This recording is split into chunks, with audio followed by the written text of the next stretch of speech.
ఈ రోజే డౌన్లోడ్ చేయండి. మీ ఫేవరెట్ షోస్ చూడండి.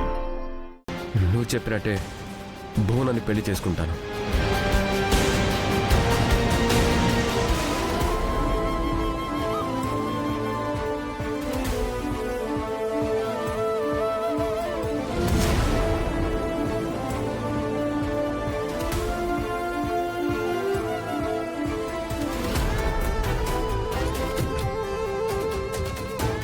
ఎక్కువ యాక్ట్ చేయకు. నీ ముసలి కన్నీళ్లు ఎవరు నమ్మరు ఇక్కడ.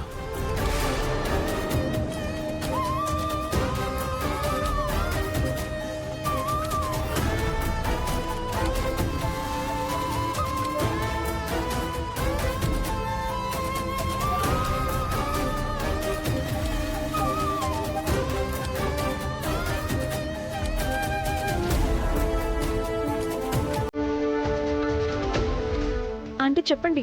హలో భువన, త్వరలోనే నీకు చరణ్కి పెళ్ళి.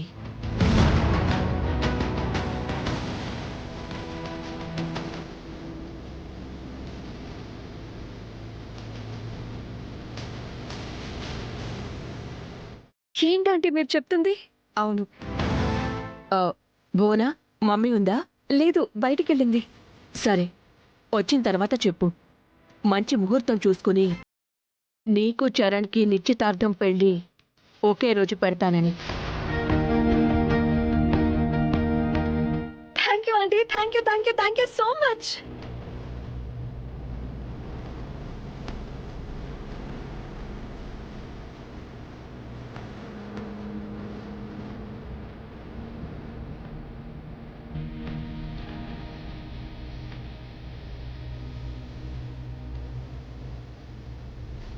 ఇప్పుడు ఏం చేద్దాం ఫ్రెండు?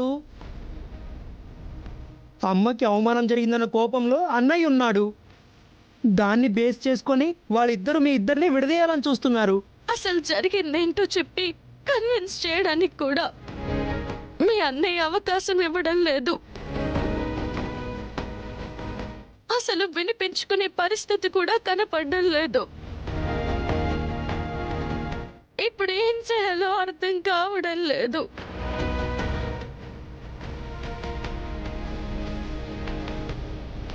ఇక మిగిలింది అదొక్కటే దారి. అలా చేస్తేనే ప్రాబ్లం సాల్వ్ అవుతుంది. చేస్తాను.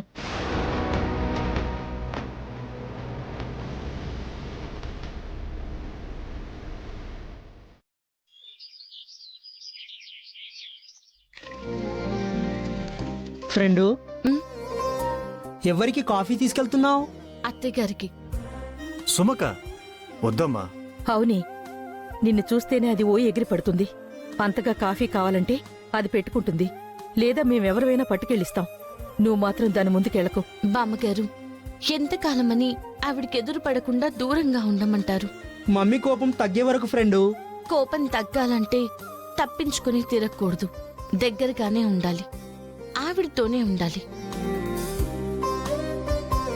కోపం ఉంటే ఏం చేస్తారు? ఒక మాట అంటారు, పడతాను.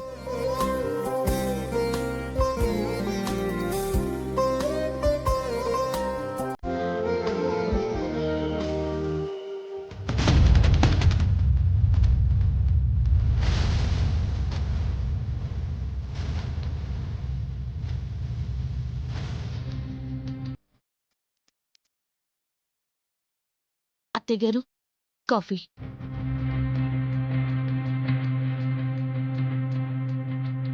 ఇదేంటి, కాఫీ పట్టుకుని ఆంటీని కూల్ చేయడానికి వెళ్తుందా? ఇది కూల్ చేస్తే ఐస్ అయిపోవడానికి ఆవిడ ఐస్ కాదు, బండరాయి. వెళ్ళు వెళ్ళు. ఎవరు అడిగారే నిన్ను కాఫీ?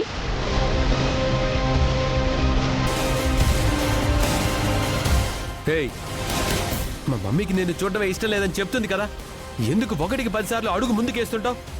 జరిగిందంతా గుర్తు చేసి బాధ పెట్టడానికా? ఏంట్రా, కాఫీ తెచ్చి ఇవ్వడం తప్ప?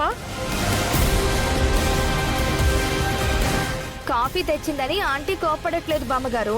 ఆవిడన్న మాటల్ని ఈ పల్లవి ఏమైనా వినిపించుకుందా? దానికోసమే ఆవిడ కోపం. అవును, చేసిన దానికి ఆ గుండం వచ్చి నాకు క్షమాపణ చెప్పాలి అన్నాను. దాని గురించి ఏమైనా మాట్లాడుతుందా ఇది? అసలు మా అమ్మ ఎందుకు క్షమాపణ చెప్తుందండి? ఆవిడేం తప్పు చేసిందని? హేయ్, నువ్వు 1కి 10 సార్లు వాదించినంత మాత్రాన ఆవిడ చేసిన తప్పు ఒప్పైపోదు. మీ అమ్మగారు మా అమ్మదే తప్పని 10 సార్లు చెప్పినంత మాత్రాన అబద్ధం నిజమైపోదు.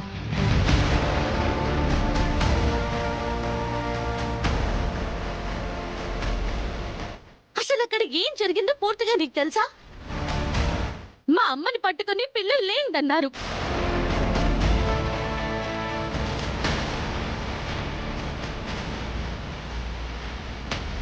ఆవిడ అసలన్నీ పెట్టుకుని బతుకుతున్న కూతురు చచ్చిందన్నట్టు మాట్లాడారు ఈవిడ.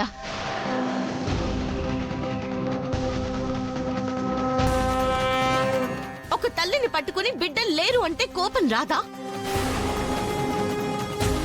బిడ్డ మీద అన్ని ఆశలు పెట్టుకుని బతుకుతున్న ఆవిడ ముందు మీ బిడ్డ చచ్చింది అంటే బాధ అనిపించదా?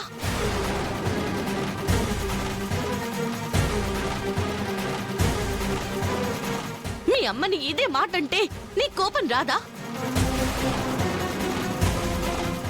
ఏంటే పెద్ద లా పాయింట్లు తీస్తున్నావు? నీ మాయ మాటలతో నా కొడుకును మార్చేసి నాకు ఎగనిస్ట్ గా చేద్దామనుకుంటున్నావా?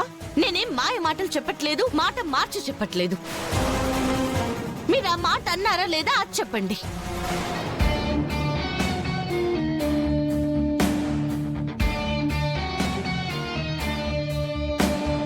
అంటే ఆ గుండము నన్ను కొట్టింది అన్న కోపంతో ఆంటీ అలా మాట్లాడారు. ఆహా, అంటే కోపం ఈవిడికేనా? ఆవిడకి ఉండకూడదా? ఆవిడికి రాకూడదా?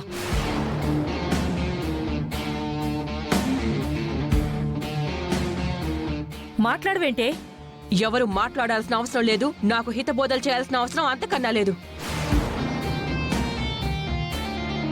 చెప్పానుగా, ఆ గుండం వచ్చి నాకు క్షమాపణ చెప్పి తీరాలి.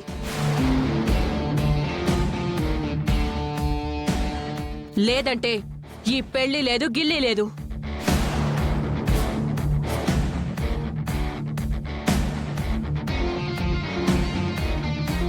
ఈవిడి మాట వదలదు. ఆ గుండమ్మ క్షమాపణ చెప్పడానికి రాదు. పల్లవి,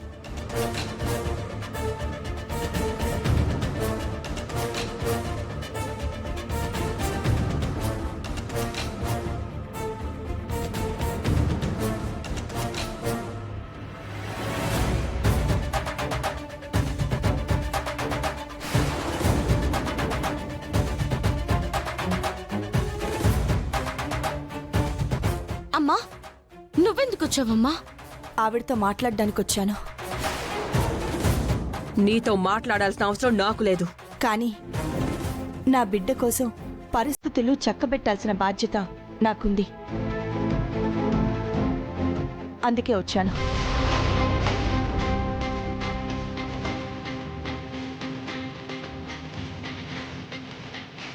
కాలేజీలో మీరలా మాట్లాడడంతో నాకు చాలా కోపం వచ్చింది.